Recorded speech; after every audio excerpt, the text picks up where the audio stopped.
আসসালামু আলাইকুম। এটিএন বাংলা সংবাদে সবাইকে স্বাগত জানাচ্ছি আমি মমরিনাজ মমের। শুরুতেই বিআরবি কেবল সংবাদ শিরোনাম। ৬ মাসেও জনজীবনে স্বস্তি ফেরাতে পারেনি সরকার, সিপিডির মূল্যায়ন। পণ্যের দাম কমানোর সব পদক্ষেপ ব্যর্থ, শুল্ক বাড়াতে আইএমএফ এর চাপ গ্রহণযোগ্য নয়। শুক্রবার টঙ্গীর তুরাগ তীরে শুরু হচ্ছে বিশ্ব ইজতেমার প্রথম পর্ব। নেওয়া হয়েছে কয়েক স্তরের কঠোর নিরাপত্তা ব্যবস্থা, বললেন পুলিশ প্রধান।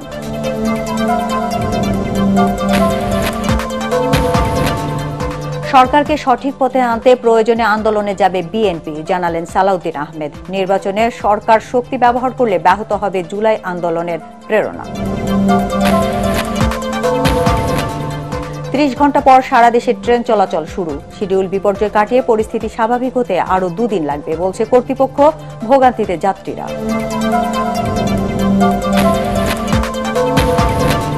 এবং আগামী মাসে দিল্লিতে বিজিবি বিএসএফ বৈঠক। গুরুত্ব পাবে সীমান্ত হত্যা, স্থাপনা নির্মাণ সহ নানা ইস্যু, জানালেন স্বরাষ্ট্র উপদেষ্টা। ভারতকে ছাড় নয়, হুঁশিয়ারি বিজিবি মহাপরিচালকের। শুনছিলেন বিআরবি কেবল সংবাদ শিরোনাম। এবার বিস্তারিত। দায়িত্ব নেওয়ার 6 মাস পরেও অন্তর্বর্তী সরকার জনজীবনে স্বস্তি ফেরাতে পারেনি বলে জানিয়েছেন centre for policy dialogue CPD. এজন্য শেখ হাসিনার নেতৃত্বাধীন স্বৈরাচার সরকারের ভুল নীতিকে দায়ী করেছে সংস্থাটি। সিপিডি ভবনে অর্থনীতির হালনাগাদ তথ্য তুলে ধরতে সংবাদ সম্মেলনে সিপিডির নির্বাহী পরিচালক ডক্টর ফাহমিদা খাতুন বলেন, জিনিসপত্রের দাম কমাতে সরকার কিছু পদক্ষেপ নিয়েছে, কিন্তু সেসব উদ্যোগ একেবারেই ব্যর্থ হয়েছে। এ সময় দ্রুত গণতান্ত্রিক পথে যেতে হবে বলেও জানায় সিপিডি। শারফুল আলমের রিপোর্ট। ভরা মৌসুমে চড়া নিত্যপণ্যের বাজার। সবজির দাম কিছুটা সহনীয় থাকলেও বেশিরভাগ পণ্যই অতিরিক্ত দামে কিনতে হচ্ছে ভোক্তাদের। সিপিডি জানায়, মূল্যস্ফীতি কমাতে বাংলাদেশ ব্যাংকের সুদহার বৃদ্ধি সহ নানা পদক্ষেপ নিলেও চাঁদাবাজি ও মজুতদারি নিয়ন্ত্রণ করতে না পারার কারণে কোনোভাবে নিয়ন্ত্রণে আসছে না নিত্যপণ্যের বাজার। তাদের মতে, অন্তর্বর্তীকালীন সরকার যদি সাহসী এবং জরুরি পদক্ষেপ না নেয়, তাহলে মূল্যবৃদ্ধির লাগাম টানা কঠিন হয়ে পড়বে।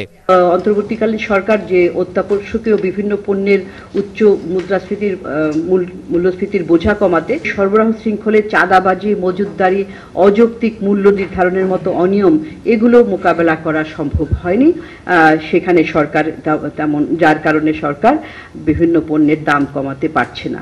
মধ্যস্বত্বভোগী এবং যোগ সাজসের মাধ্যমে যারা দাম বৃদ্ধি করে তাদের বিরুদ্ধে শূন্য সহনশীলতা নীতি, প্রতিযোগিতা আইন 2012 এটাকে সংশোধন করা, সাধারণ মানুষের দৈনন্দিন জীবনের চ্যালেঞ্জ মোকাবেলা করা, যাতে তারা অর্থনৈতিক ধাক্কাটা থেকে পুনরুদ্ধারের জন্য কিছুটা অবকাশ পায়। সেমিনারে চলতি অর্থ বছরে 6 মাসে 45.1 হারে রাজস্ব আদায় করতে হবে সরকারকে, যা অসম্ভব বলে মনে করে সিপিডি।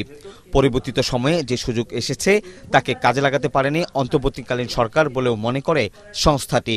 সাধারণ মানুষের জীবনযাত্রা চিন্তা না করে শুল্ক বৃদ্ধিতে আইএমএফ এর চাপ গ্রহণযোগ্য নয় বলেও মত দেন তারা। 15% ফ্ল্যাট ভ্যাটের দিকে যাওয়ার একটা প্রচেষ্টা গ্রহণ করা হলো এমন একটা সময় যখন নাকি উচ্চ মূল্যস্ফীতির চাপে সবাই গত 3 বছর ধরে মোটামুটি হিমশিম খাচ্ছে। আমাদের মজুরি বৃদ্ধির হারের চেয়ে মূল্যস্ফীতি বৃদ্ধির হার দ্বিগুণ। সো জীবনযাপনের একটা অবনমন হচ্ছে। যে এখন একটা সুযোগ এসেছিল অন্তর্বর্তীকালীন সরকারের, যে আমাদের প্রত্যক্ষ কর এটার কিভাবে আমরা ভিত্তিটা বাড়াতে পারি, এটা কিন্তু একটা সুযোগ ছিল। আমাদের এখানে কর ফাঁকি, বিশেষত প্রত্যক্ষ কর ফাঁকি একটা বিশাল, এটা আইএমএফ বলেছে সেই জন্য করতে হবে বলে আমরা কখনোই মনে করিনি। আমরা মনে করেছি যে এই সর্বনিম্ন কর জিডিপি, রাজস্ব জিডিপির হার, এটা থেকে আমাদের বেরিয়ে আসতে হবে। তার কারণ আমরা সবসময় বলেছি যে এটার ফলে যেটা হচ্ছে, আমরা একটা বিপজ্জনক এবং বাধ্যতামূলক ঋণ নির্ভরতার মধ্যে আমরা চলে যাচ্ছি। অনুষ্ঠানে জানানো হয়, রাজনৈতিক কারণে নতুন বিনিয়োগে আস্থা হারাচ্ছেন উদ্যোক্তারা। সিপিডির মতে, দুষ্টু চক্রে আবদ্ধ বিদ্যুৎ ও জ্বালানি খাত, ব্যাংকিং খাতের দুর্বলতা কমাতে রুগ্ন ব্যাংকগুলোকে একীভূত করার পরামর্শ দিয়েছে সিপিডি। শারফুল আলম, এটিএন বাংলা, ঢাকা। টঙ্গীর তুরাগ তীরে শুক্রবারে শুরু হচ্ছে বিশ্ব ইজতেমার প্রথম পর্ব। মুসলিম উম্মার দ্বিতীয় বৃহত্তম এই মিলন মেলায় অংশ নিতে এরই মধ্যে ইজতেমা স্থলে জড়ো হতে শুরু করেছেন দেশি বিদেশি মুসল্লিরা। ইজতেমা মাঠ পরিদর্শন শেষে নিরাপত্তায় সব ধরনের প্রস্তুতি নেওয়ার কথা জানিয়েছেন আইজিপি বাহারুল আলম। মিজান শাহজাহানের রিপোর্ট। শুক্রবার ফজরের নামাজের পর আমবয়ানের মধ্য দিয়ে শুরু হতে যাচ্ছে বিশ্ব ইজতেমার প্রথম পর্ব। রোববার আখেরি মোনাজাতের মধ্য দিয়ে শেষ হবে মুসলিম উম্মার প্রথম পর্বের সম্মিলন। আবার সোমবার থেকে শুরু হবে প্রথম পর্বের দ্বিতীয় ভাগের ইজতেমা, যা শেষ হবে বুধবার। এ দুটি পর্বই আয়োজন করেছে মাওলানা জুবায়েরপন্থীরা। অন্যদিকে সাতপন্থীদের অংশগ্রহণে দ্বিতীয় পর্বের ইজতেমা অনুষ্ঠিত হবে 14 থেকে 16 ফেব্রুয়ারি। জুবায়েরপন্থীদের দুই ভাগে ইজতেমা আয়োজনের কারণ হিসেবে বলা হয় অংশগ্রহণকারীদের চাপ আর যানজট এড়াতেই এমন উদ্যোগ। আমাদেরকে যে সময় দেওয়া হয়েছে ওই সময়ের মধ্যে আমরা জেলা এবং ঢাকা শহরকে ভাগ করে দিয়েছি, যাতে করে মুসল্লিদের সহজ হয়, ওনারা একটু সুশৃঙ্খলভাবে আল্লাহর ইবাদত করতে পারে, বয়ান শুনতে পারে। প্রথম ধাপে আমাদের ঢাকার একাংশ এবং 41টি জেলা অংশগ্রহণ করছে এবং দ্বিতীয় ধাপে আমাদের ঢাকার একাংশ সহ মোট 22টি জেলা অংশগ্রহণ করছে। এদিকে তুরাগ তীরে ইজতেমার মাঠ পরিদর্শন করেছেন পুলিশের আইজিপি বাহারুল আলম। পরে তিনি কথা বলেন গণমাধ্যমের সাথে। বলেন, জুবায়ের ও সাতপন্থীদের মধ্যকার বিরোধ সহ সব দিক বিবেচনায় নিয়ে নিরাপত্তা বলয় তৈরি করা হয়েছে। আমি 2006-এ ঢাকা রেঞ্জের ডিআইজি ছিলাম, তখন আনোয়ার ইকবাল স্যার ছিলেন আইজিপি। তখন যে অ্যারেঞ্জমেন্ট ছিল তার চাইতে এখনকার অ্যারেঞ্জমেন্ট অনেক উন্নততর, নিরাপত্তা ব্যবস্থা অনেক বেশি সুদৃঢ়। পুলিশ প্রধান বলেন, 5ই আগস্ট থানা থেকে লুট হওয়ায় অনেক অস্ত্র এখনো বাইরে রয়ে গেছে। বিষয়টি মাথায় রেখে কাজ করছে আইন শৃঙ্খলা রক্ষাকারী বাহিনী। অনেক অস্ত্র বাইরে আছে, পুরোপুরি আমরা এখন উদ্ধার করতে পারিনি এবং অনেকটা ফ্লুইড স্টেট আছে সমাজের মধ্যেও, নানান ধরনের দ্বিধা আছে। তো এইটার প্রেক্ষিতেই আমরা কিন্তু নিরাপত্তা ব্যবস্থা আগের চাইতে অনেক সুদৃঢ় করেছি। এরই মধ্যে দেশের নানা প্রান্ত থেকে ইজতেমা ময়দানে জড়ো হতে শুরু করেছেন ধর্মপ্রাণ মুসল্লিরা। দেশীয়দের পাশাপাশি বিদেশি মেহমানরাও অবস্থান নিয়েছেন নির্ধারিত তাঁবুতে। মিজান শাহজাহান, এটিএন বাংলা, টঙ্গী, গাজীপুর। দল গঠন করে জাতীয় নির্বাচনে সরকারের সব শক্তি ব্যবহার করা হলে 5 আগস্টের আকাঙ্ক্ষা ব্যাহত হবে বলে মন্তব্য করেছেন বিএনপির স্থায়ী কমিটির সদস্য সালাউদ্দিন আহমেদ। জাতীয় প্রেস ক্লাবে বাংলাদেশ জার্নালিস্ট অ্যাসোসিয়েশন আয়োজিত আলোচনা সভায় তিনি বলেন, একনায়কতন্ত্র যেন আর ফিরে না আসে সে বিষয়ে ঐক্যমতের কোনো বিকল্প নেই। আগামী নির্বাচনে আওয়ামী লীগ অংশ নিতে পারবে কি না সেই বিষয়ে সালাউদ্দিন আহমেদ বলেন, দেশের জনগণই সিদ্ধান্ত নেবে এ বিষয়ে। প্রয়োজনে জন আকাঙ্ক্ষা পূরণে সরকারকে সঠিক পথে আনতে আন্দোলনের হুঁশিয়ারি দেন বিএনপির এই নেতা। তিনি বলেন, জাতীয় নির্বাচন বিলম্বিত হলে এর যৌক্তিক কারণ জনগণের কাছে স্পষ্ট করতে হবে।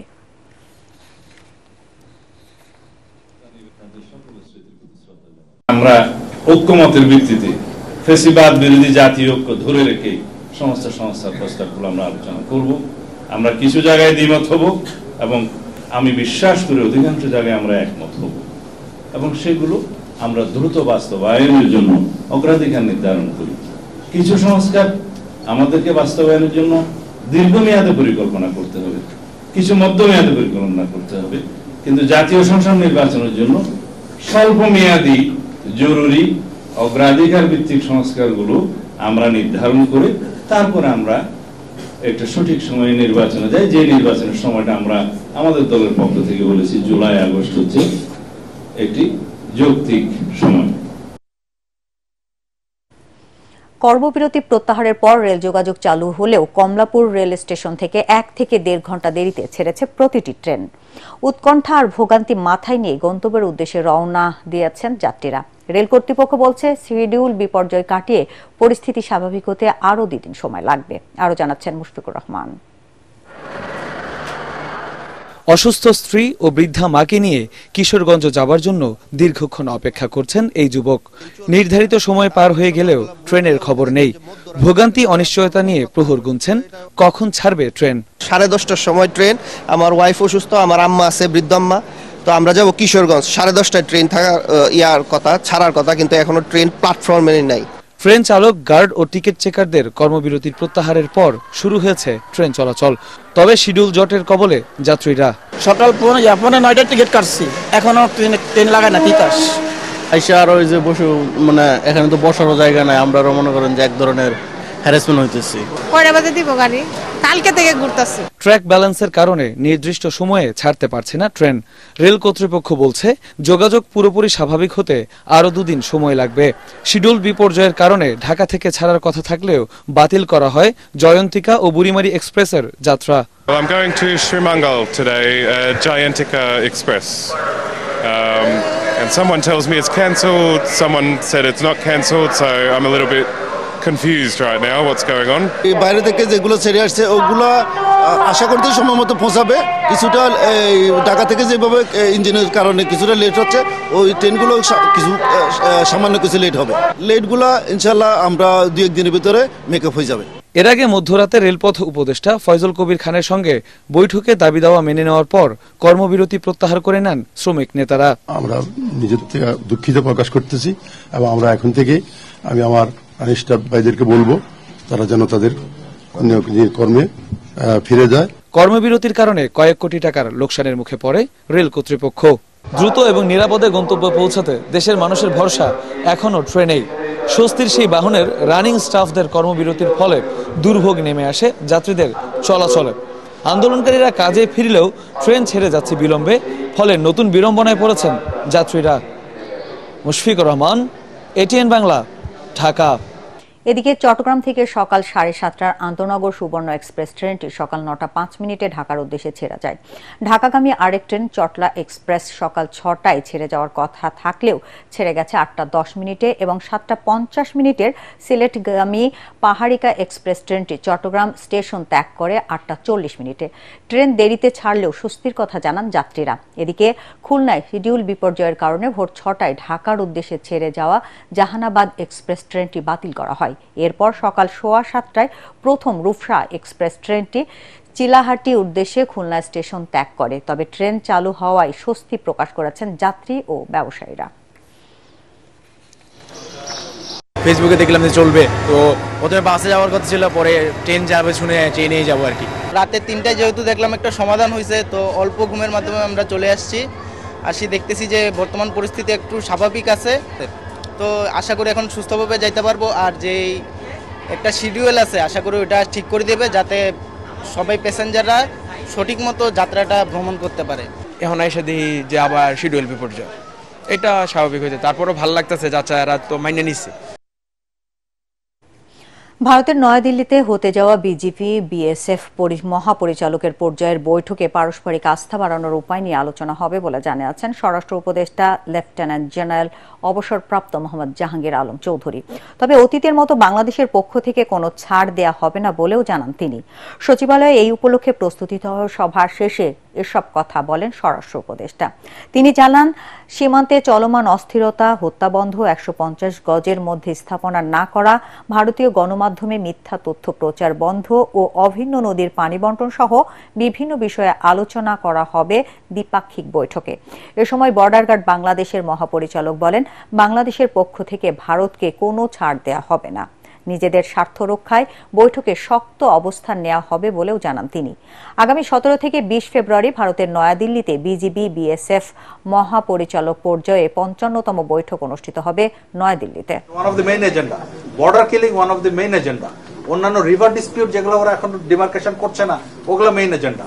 মোট কথা আমরা ওই যেটা বলেন কোনো ছাড় সমস্যাগুলি দিয়ে আলোচনা হবে এবং কিছু কিছু সমস্যা একেবারে আমি কি বলি যে 100% সমস্যার সমাধান করে আসতে পারবো তা তো না। কিছু সমস্যার সমাধান হবে, কিছু আবার হয়তো নেক্সট মিটিং এ সমাধান হবে, এইভাবেই আস্থা বৃদ্ধি পাবে। বরিশাল মহানগরী সহ বিভাগের 6 জেলায় টিসিবির 2.5 লাখ কার্ড বাতিল করা হয়েছে। এই দুর্মূল্যের বাজারে কোনো কিছু না জানিয়ে হঠাৎ কার্ডগুলো বাতিল হওয়ায় চরম বিপাকে পড়েছেন নিম্ন আয়ের মানুষেরা। সংশ্লিষ্ট কর্তৃপক্ষ বলছে, বাতিল হওয়া কার্ডগুলো যাচাই বাছাই করে নতুন করে বিতরণ করা হবে।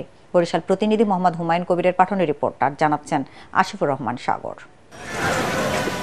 টিসিবির হিসেব অনুযায়ী সিটি কর্পোরেশন সহ বরিশাল বিভাগের 6 জেলায় 5,98,968টি কার্ডের মধ্যে 3,48,134টি কার্ড স্মার্ট কার্ডে রূপান্তর করা হয়। বাকি 2,50,834টি কার্ড বাতিল করেছে টিসিবি। এর মধ্যে বরিশাল নগরীতে বাতিল কার্ডের সংখ্যা সবচেয়ে বেশি। এখানে 59,436টি কার্ড বাতিল করা হয়েছে। টিসিবির ফ্যামিলি কার্ড বাতিল হওয়ার সংবাদ জানার পর হাজার হাজার কার্ডধারী মানুষ নগর ভবন, কাউন্সিলরের কার্যালয় ও পৌরসভায় ভিড় করছে। কার্ড কেন বাতিল করা হলো সেটাও জানেন না এই নিম্ন আয়ের হতদরিদ্র মানুষগুলো। অভিযোগ উঠেছে অনিয়মের। ৬০,০০০ টাকা কার্ড বাতিল হইলে আমাকে তো বাতিল হইবে, বড় লোকের তো হইবে, আমাকে গরিবের তো বাতিল হইবে। বাতিল হয়েছে অনেকে, মানে ক্ষমতার বলে অনেকগুলো করছে, এক ফ্যামিলিতে 7টা 8টা 10টাও করছে। আমার কার্ডই বাতিল হয়ে গেছে, এখন মনে করেন আমার ফ্যামিলি দিয়ে কেউই পায় না। যার একটা তারও বাদ হয়ে গেল, তাহলে তো গরিব মানুষ সে পাইলো না, যারা আছে সে পাইলো, তাতে লাভ কি? স্থানীয় টিসিবি কর্তৃপক্ষ বলছে কার্ডের মধ্যে বিভিন্ন তথ্যপাত্র ভুল থাকা, বায়োমেট্রিক পদ্ধতিতে মোবাইলে নিবন্ধন না করা সহ বিভিন্ন কারণে এসব কার্ড বাতিল করা হয়েছে। যাদের এই কার্ডগুলো হয়নি, যে শূন্যস্থান এখানে তৈরি হয়েছে, সেই শূন্যস্থানে সিটি কর্পোরেশন এবং জেলা প্রশাসন নতুন করে উপকারভোগী তারা নিবন্ধন করতে পারবেন। সিটি কর্পোরেশন বলছে মিথ্যা তথ্য দিয়ে নিয়ম ভেঙে ও এক পরিবারে একাধিক টিসিবি কার্ড গ্রহণের মতো অভিযোগে এসব কার্ড বাতিল হয়েছে। কার্ডগুলো বাতিল হয়েছে আমাদের টিসিবি সেন্ট্রাল থেকে, অর্থাৎ অনলাইনে চেক করে তারা বিভিন্ন ক্রাইটেরিয়াতে বাতিল করেছে আর কি। এগুলো আমরা দিছি, তাই এখন পরবর্তীতে আমাদের কাছে যেটা দেওয়া আছে যে আমরা যদি এরকম গরিব নিরীহগুলো পাই তাহলে পর্যায়ক্রমে আমাদের 90,000, এগুলো পর্যায়ক্রমে আমরা 90,000 আবার ফিল আপ করি। নিত্যপণ্যের ঊর্ধ্বগতির এই সময়ে এভাবে বিনা নোটিশে কার্ড বাতিল করায় চরম বিপদের মুখোমুখি বরিশালের হতদরিদ্র মানুষ। Bureau report, ATN Bangla. শ্রমিকদের কর্মবিরতির কারণে বরিশাল রূপাতলী বাস টার্মিনাল থেকে রাজধানী ঢাকা সহ দক্ষিণ পশ্চিমাঞ্চলের 16 রুটের বাস চলাচল বন্ধ রয়েছে। জনমালের নিরাপত্তার দাবিতে সকাল থেকে এই ধর্মঘটের ডাক দেয় দক্ষিণাঞ্চলীয় বাস মালিক শ্রমিক সমন্বয় পরিষদ। সোমবার বরিশাল নগরের রূপাতলীতে কলেজ শিক্ষার্থীদের ওপর হামলার ঘটনায় শিক্ষার্থীরা বাস ভাঙচুর ও অবরোধ করে। এ সময় 4 ঘন্টায় বাস চলাচল বন্ধ থাকে। পরে বাস সহ অন্যান্য যানবাহন চলাচল শুরু হলেও আজ সকাল থেকে বাস ধর্মঘটের ডাক দেয় পরিবহন শ্রমিকরা। ধর্মঘটের কারণে চরম দুর্ভোগে পড়েছেন যাত্রীরা। খুলনায় স্থগিত করা হয়েছে ট্রাক লরি শ্রমিক ইউনিয়নের ধর্মঘট।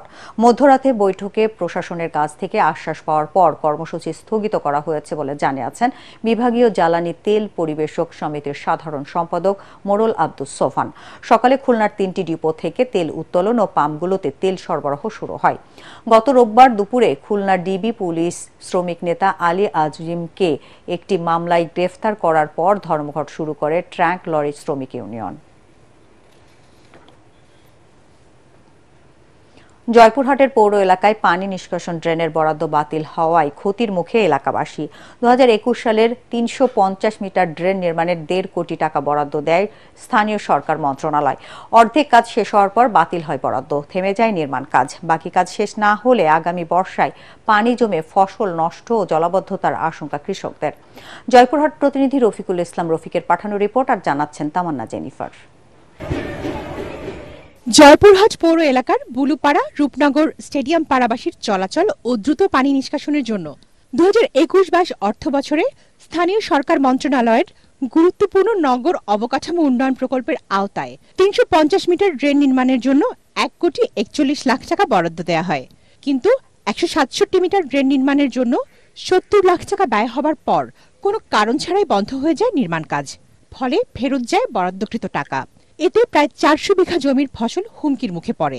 এদিককার পানি যাওয়ার জন্য ড্রেনটা করা হয়েছিল, এই ড্রেনটা হতে হতে ড্রেনটা বন্ধ হয়ে গেল। এই জমিটাতে আমরা আগে খেলতাম, তো এখানে বৃষ্টির কারণে বন্যার কারণে এখানে অনেক পানি জমে গেছে। আর এই ড্রেনটা কেন বন্ধ করে দেওয়া হলো সেটা আমরা বুঝতে পারি না। আমরা চাই যে ড্রেনটা আবার পুনরায় হোক, টাকা ফেরত আসুক, এই মাঠে পানিটা নিষ্কাশন হোক, আমরা সকলে এই মাঠের জন্য সুষ্ঠুভাবে যেন আমরা ফসল ফলাতে পারি।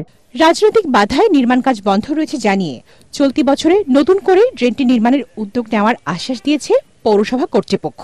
চলতি বছর উক্ত ড্রেনটি আবার নতুন করে নির্মাণের উদ্যোগ নিয়েছি এবং বিভিন্ন প্রকল্পের সাথে আলোচনা চলছে। আমরা প্রকল্প থেকে অর্থায়ন পেলেই উক্ত মাস্টার ড্রেনটি বাকি অংশের কাজ নির্মাণ করতে সক্ষম হব বলে আশা করছি। গুরুত্বপূর্ণ নগর অবকাঠামো উন্নয়ন প্রকল্পের আওতায় 2021-22 অর্থ বছরের প্রকল্প ছিল সেটি।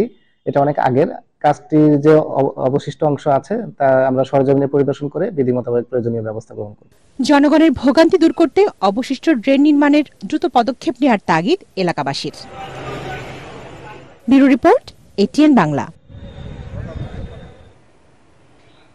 এবার আল আরাফা ইসলামী ব্যাংক অর্থ সংবাদ।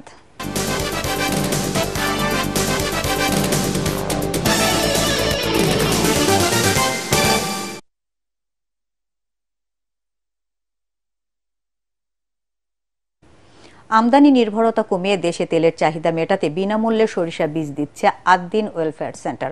পল্লী কর্মসহায়ক ফাউন্ডেশনের সার্বিক সহযোগিতায় বীজের পাশাপাশি কোনো অর্থ ছাড়াই জৈব সার, রাসায়নিক সার, বালাইনাশক এবং প্রশিক্ষণও দিচ্ছে প্রতিষ্ঠানটি। 2021 সাল থেকে এ পর্যন্ত 75 জন কৃষককে নতুন জাতের বাড়ি সরিষা 14 বীজ দেওয়া হয়েছে।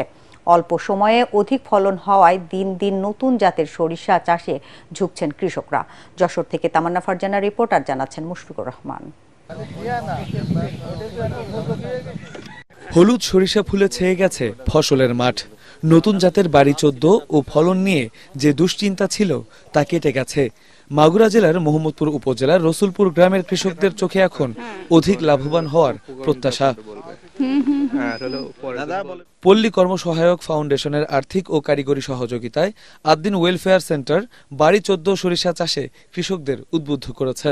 2021 সাল থেকে মাগুরার মোহাম্মদপুর উপজেলার বাবুখালী সেন্টারে শুরু হয় এ কার্যক্রম। কৃষকরা বলছেন, এ জাতের সরিষা গাছের উচ্চতা মাঝারি, তাই ফসলের ভারে গাছ হেলে পড়ার আশঙ্কা কম। আর বীজে তেলের পরিমাণ প্রায় 45%। প্রতি শতকে ফলন হয় 6.5 থেকে 7.5 কেজি। আর মাত্র 80 দিনেই পাওয়া যায় ফসল। আদ্দিন কোম্পানি থেকে আমাদেরকে সার, বীজ, বিভিন্ন উপকরণ বিনামূল্যে বিতরণ করেছে। বাড়ি 14 সরিষা বীজ বপন করেছি, অনেক আশা করি অনেক ফলন পাবো। কম সময়ে উন্নত জাতের সরিষা চাষ করে খুশি কৃষকরা। এ ফসল চাষে দিন দিন বাড়ছে আগ্রহ। অন্যান্য সরিষা এটার দাম ভালো পাবো। আমার দেখা দেখে আশেপাশে আরো অনেকেই চাষ করেছে এবং সবার ফসলই খুব সুন্দর হয়েছে। কৃষকদের আয় বৃদ্ধির জন্য তাদের নানাভাবে আদ্দিন ওয়েলফেয়ার সেন্টার সহযোগিতা করছে বলে জানান প্রতিষ্ঠানটির কৃষি কর্মকর্তা। আদ্দিনের যে সদস্য পর্যায়ে বিভিন্ন প্রদর্শনী, তার ভিতরে উপপ্রকল্পের যাতে ফসলটা আমরা প্রদান করে থাকছি। সদস্যদের সাথে কথা বলে বোঝা যাচ্ছে যে তারা আগে যে জাতটা চাষ করছে তার থেকে এটা অনেক ভালো হবে। ধীরে ধীরে নতুন জাতের সরিষা চাষে কৃষকরা আগ্রহী হয়ে উঠবে, এমনটাই প্রত্যাশা সংশ্লিষ্টদের। মুশফিকুর রহমান, এটিএন বাংলা। পীর মুরিদ নয়, আল্লাহর সান্নিধ্যে প্রত্যাশীদের পথ দেখানোই মূল লক্ষ্য বলে মন্তব্য করেছেন মোর্শেদ আজম মাদ্দাজিহুল্লাহ আলী। চট্টগ্রাম কাকদিয়া আলিয়া গাউসুল আজম দরবার শরীফে অনুষ্ঠিত পবিত্র মিরাজুন্নবী ও সালানা ওরফে গাউসুল আজম রাজিয়াল্লাহু আনহুর মাহফিলের প্রধান মেহমানের বক্তব্যে এসব কথা বলেন তিনি। চট্টগ্রাম বিশ্ববিদ্যালয়ের সিনেট সদস্য এবং মুনিরিয়া যুব তাবলিগ কমিটির বাংলাদেশের মহাসচিব প্রফেসর ডক্টর মোহাম্মদ আবুল মনসুরের সভাপতিত্বে অনুষ্ঠিত সালানা ওরসে আরও বক্তব্য রাখেন মুফতি মাওলানা কাজী মোহাম্মদ আনোয়ারুল আলম সিদ্দিকী। চট্টগ্রাম বিশ্ববিদ্যালয়ের গণিত বিভাগের chairman professor doctor Jalal Ahmed, সংগঠনের কানাডা শাখার সভাপতি মীর বদিউজ্জামান সহ অন্যান্যরা।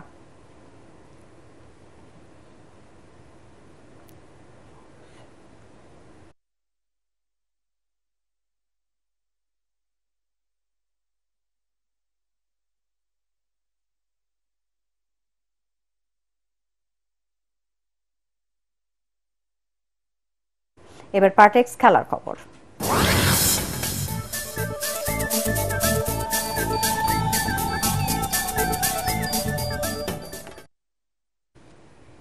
মিরপুরে বাংলাদেশ প্রিমিয়ার লিগ বিপিএল এ দিনের প্রথম ম্যাচে চিটাগং কিংসের কাছে টসে হেরে ব্যাটিং করে আগেই প্লে অফ নিশ্চিত করে রংপুর রাইডার্স।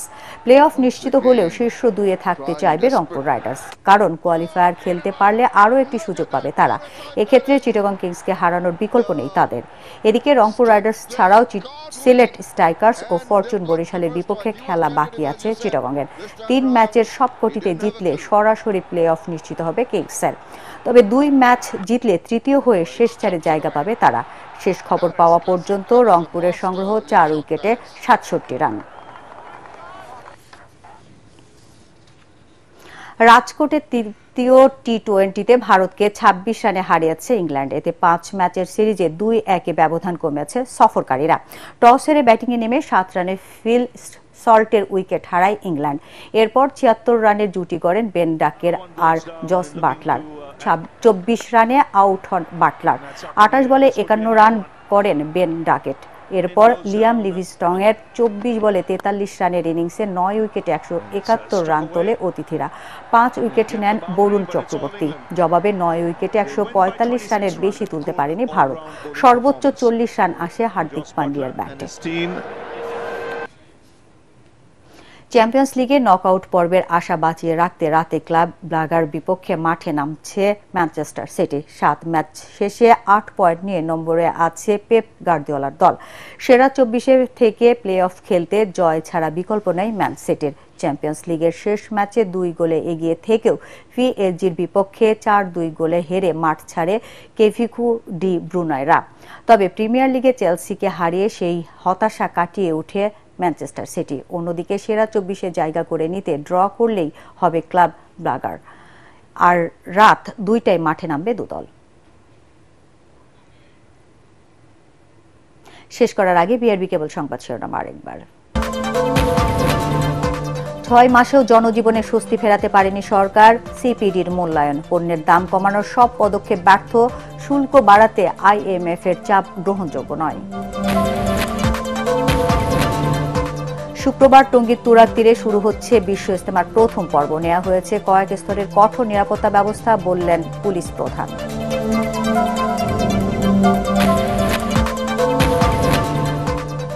সরকারকে সঠিক পথে আনতে প্রয়োজনে আন্দোলনে যাবে বিএনপি, জানালেন সালাউদ্দিন আহমেদ। নির্বাচনে সরকার শক্তি ব্যবহার করলে ব্যাহত হবে জুলাই আন্দোলনের প্রেরণা। 30 ঘন্টা পর সারা দেশে ট্রেন চলাচল শুরু। শিডিউল বিপর্যয় কাটিয়ে পরিস্থিতি স্বাভাবিক হতে আরও 2 দিন লাগবে বলছে কর্তৃপক্ষ। ভোগান্তিতে যাত্রীরা। এবং আগামী মাসে দিল্লিতে বিজিবি বিএসএফ বৈঠক। গুরুত্ব পাবে সীমান্ত হত্যা, স্থাপনা নির্মাণ সহ নানা ইস্যু, জানালেন স্বরাষ্ট্র উপদেষ্টা। ভারতকে ছাড় নয়, হুঁশিয়ারি বিজিবি মহাপরিচালক। দর্শক, পরবর্তী সংবাদ দেখার আমন্ত্রণ জানিয়ে এখনকার মতো শেষ করছি। 18 বাংলা সংবাদ ইউটিউবে দেখতে ব্রাউজ করুন youtube/18 বাংলা নিউজ। ধন্যবাদ সবাইকে।